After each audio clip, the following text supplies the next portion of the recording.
Mga kapatid, patuloy pa rin pong binabantayan ng pag-asang sama ng panahon o low pressure area sa labas ng bansa na nagpapaulan sa Visayas at malaking bahagi po ng Mindanao. Inaasahan ba itong magiging ganap na bagyo? Yan po at iba pang mga update ihatid sa atin ng ating resident meteorologist sa ating weather, Tito Alvin Pura, na laging may panahon para sa iyo. Tito Alvin? Good morning, Mami Dims, at good morning mga kapatid. Ulat panahon na po tayo.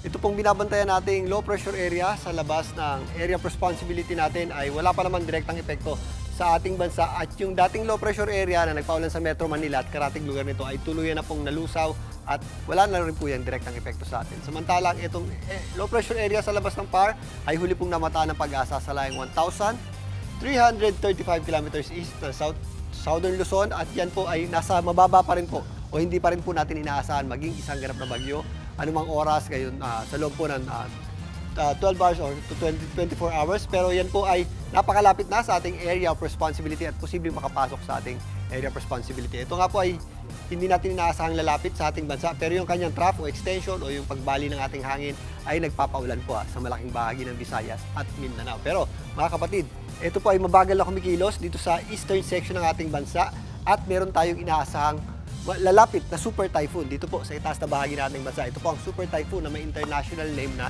Dolphin. Yan po ay kikilos pa itaas pero hindi natin yan inaasahan dumikit sa ating landmass o kalupaan. Yan po ay lalapit lang dito sa kanto ng ating area of responsibility at itong low pressure area natin ay posibleng maging parte lang ng kanyang trough o sirkulasyon at yan po ay magpapalakas ng ating habagat o southwest monsoon na siya naman pong maaaring magdulot ng malawakang pagulan.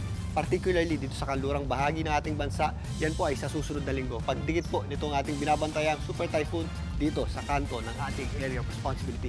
Kaya paghandaan po natin yan. Pero sa ngayon, yung ating mga pagulan ay dulot pa rin ng ating trough o extension ng low pressure area na siya pong nagdudulot ng maulap na panahon at mga kalat-kalat na pagulan dito sa hilagang bahagi ng Mindanao, Caraga Region, Davao Region at nag-extend pa yan dito sa South Cotabato, kasama po dyan ang Sarangani.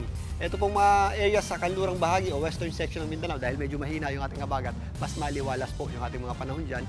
Pero posible po yung ating mga pulo-pulo o mga isolated na pagulan o thunderstorms tuwing hapon at gabi. Ganun din po ang ating aasahang panahon dito sa malaking bahagi ng Visayas na kung saan apektado rin po ito ng trough nitong ating low pressure area. Mataas din po yung ating tsansa ng pagulan dyan. Hindi naman po umabot yan sa Palawan na kung saan nagpapakita naman po yung ating araw o magiging maliwalas po yung ating panahon.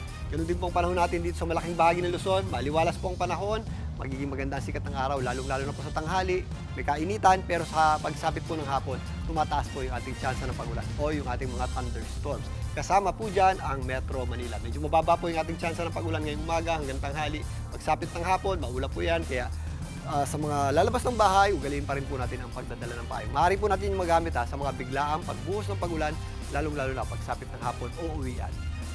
Bago na mga kapatid, ang ating araw po ay sumikat kaninang 5:39 ng umaga at muli po yan lulubog mamayang 6:26 ng gabi.